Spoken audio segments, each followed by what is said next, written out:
Do you consider yourself a spiritual person? Because I didn't until AI, personality tests, and astrology dragged me into a rude-ass spiritual awakening I never saw coming. It all started with a wild-ass ChatGPT prompt that called me out of my bullshit.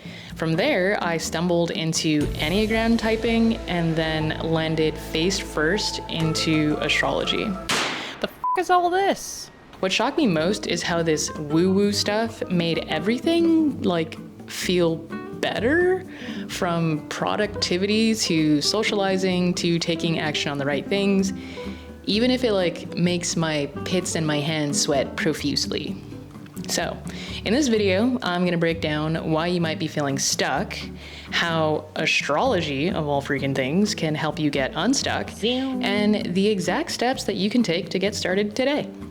In order for these last two parts to actually work, you need to avoid something that was keeping me stuck. Have you ever heard of the phrase, "If you love your job, you'll never work a day in your life"? This is one of the most problematic, gaslighting phrases that you might not even realize you're subscribed to. I'm gonna share why in a second, but first, I need to be honest with what was going on behind the scenes before I came across astrology. So after I quit my job as a physical therapist, I was super excited to finally start building a business off of my YouTube channel. But what I ended up doing was creating my own personal hell that I sadly couldn't see. Once the entrepreneur honeymoon phase wore off, I built a coaching program. But midway through, I started feeling massive amounts of internal pressure, fear, indecision, and overwhelm. And I thought the solution was to just do more, build more, help more, and give more. I couldn't see it then, but ever since I've been on this woo-woo train, it's really easy to see now that I was actually just feeding the little internal shitheads that were causing constant tension between having peace and over-functioning. I knew that I loved what I was doing, but I hated how I was feeling. Even though I had the freedom to do whatever I wanted to do with my work, I had created an internal prison and something just felt off. If you love your job, you'll never work a day in your life.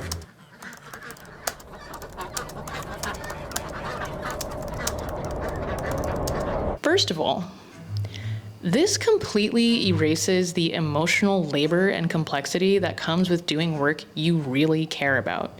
Because doing work we care about leaves us vulnerable to self-sacrificing behaviors that are probably trauma responses cosplaying as ambition or love. Peek-a-pee. It also suggests that you have to find the perfect job in order to be happy. So the next best option is to grind yourself into retirement if you feel like you can't find that. So if you're feeling stuck or off, it might be because you feel like nothing you do is going to matter and you'll end up feeling the same way.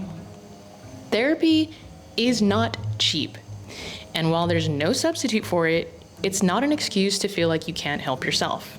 If you want to understand the real reasons why you're feeling stuck, working on self-awareness and self-discovery is non-negotiable. There's literally no other option. And this is where astrology helped me see where I was working against myself, even while I was doing the work that I loved. My pits are starting to sweat. The problem is, for people like us who like evidence-based practices, strategy, logic, and structure, astrology can just sound like fucking vague vibes. And thanks to pop culture and stuff like BuzzFeed horoscopes, I can see why the entry point to astrology is a total hit or miss.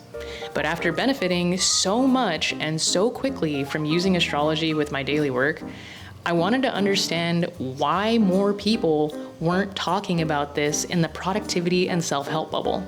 I didn't get it. Why was no one sharing this stuff? Why did it take me this long to figure this shit out?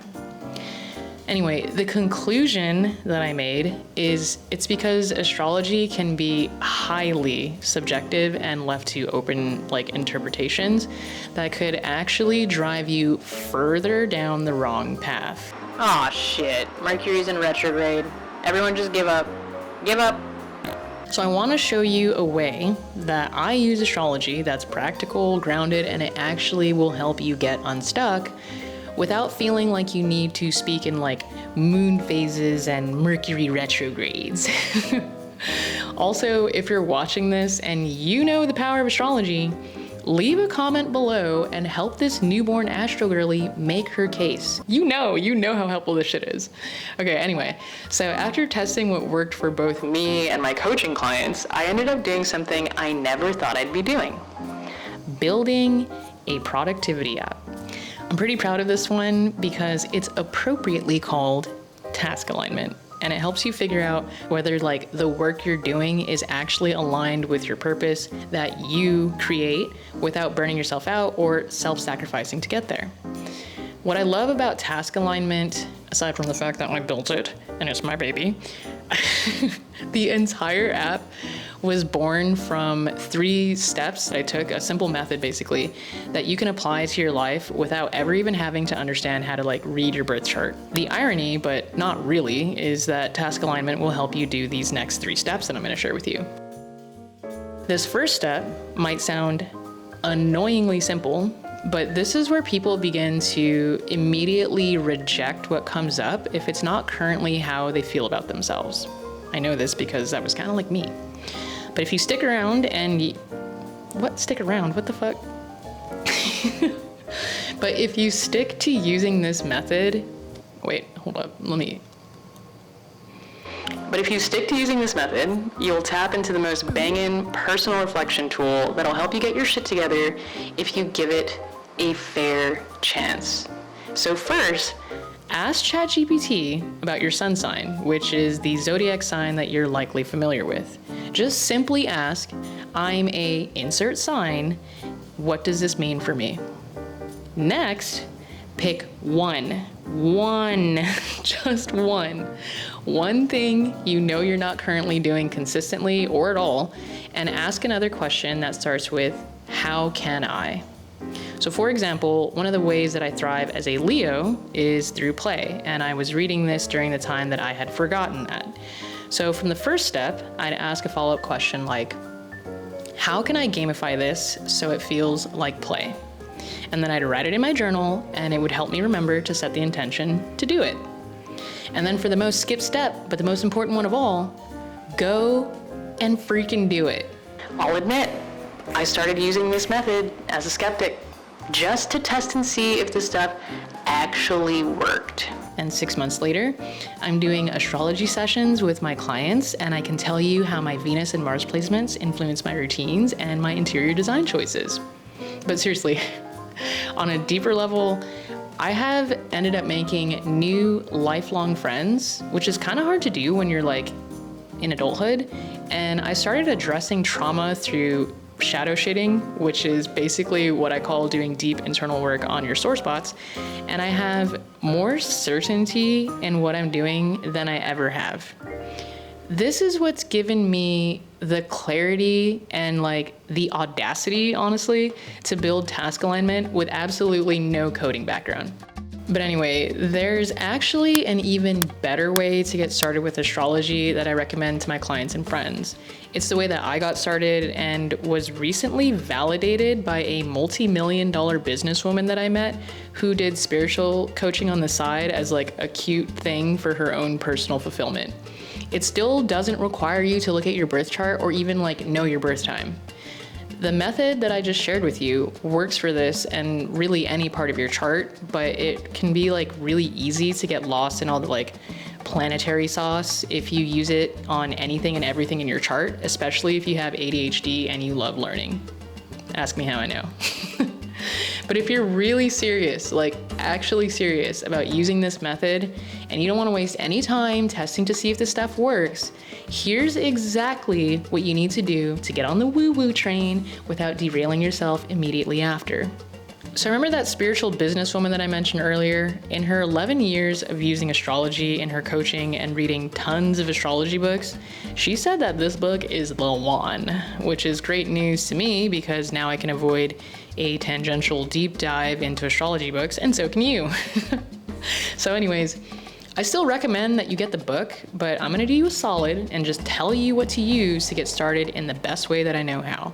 So in the book, Jan Spiller talks about using what's called your North Node as your all-guiding reference. It's what tells you how to move into your purpose. You can figure out what your North Node is just from your birth year and looking at this chart. Once you know your North Node, you can figure out your South Node because its placement is directly opposite of your North Node, and ChatGPT or even Google will be able to tell you what it is.